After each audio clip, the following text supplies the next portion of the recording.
নমস্কার সবাইকে, কবিতার রান্নাঘরে।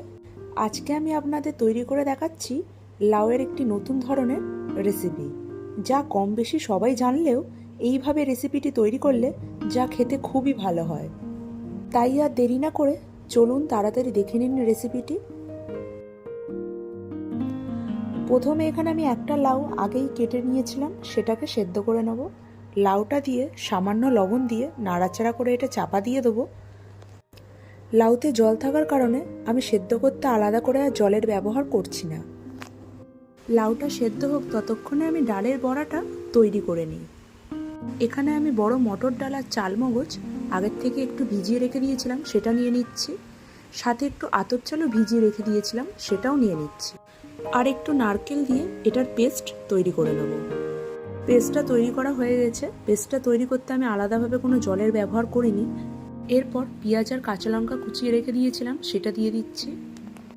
আর লবণ দিচ্ছি, হলুদ দিচ্ছি, দিয়ে এটা ভালো করে মিশিয়ে নেব।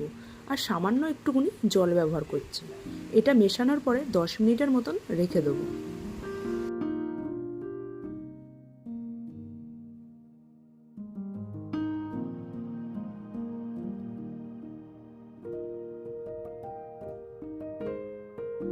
দশ মিনিট পরে এক সাইডে তেল গরম করতে দিয়েছিলাম। তেলটি মাঝামাঝি গরম হয়েছে। এবারে ব্যাটারটার থেকে তেলের মধ্যে বড়া কেটে বড়াগুলোকে ভালো করে একটু ভেজে নেব।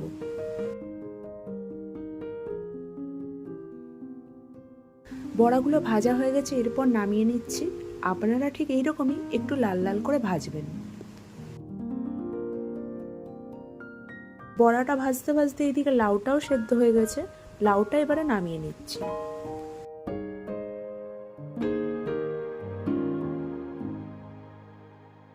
এরপর তেলের মধ্যে শুকনো লঙ্কা, তেজপাতা, জিরে আর কাঁচা লঙ্কা দিয়ে একটু ভেজে নেব। এই রেসিপিটিতে বেশি তেলের ব্যবহার করার দরকার নেই।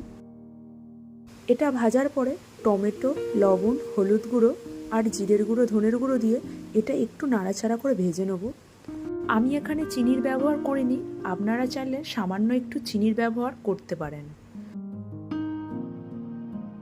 একটু নাড়াচাড়া করেই সেদ্ধ করা লাউটাকে দিয়ে দেবো। লাউ দিয়ে এটা 3 থেকে 4 মিনিটের মতন হাই ফ্লেমে হবে, এটা চাপা দিয়ে দেবো।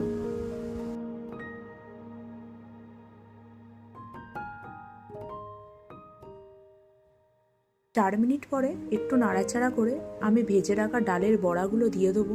দিয়ে এটা আরও 2 থেকে 3 মিনিটের মতন হাই ফ্লেমে হবে।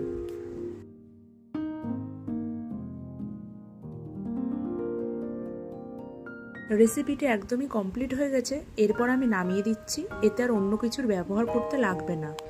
এটা একটু শুকনো মতন করেছি, আপনারা চাইলে একটু ঝোলও করতে পারেন। এবং করে খেয়ে অবশ্যই জানাবেন রেসিপিটি কেমন হয়েছে। রেসিপিটি ভালো লাগলে অবশ্যই লাইক, শেয়ার, কমেন্ট করবেন। এবং নতুন নতুন রেসিপি দেখতে পাওয়ার জন্য আমার ইউটিউবের চ্যানেলটিকে সাবস্ক্রাইব করবেন এবং ফেসবুকের পেজটিকে ফলো করবেন।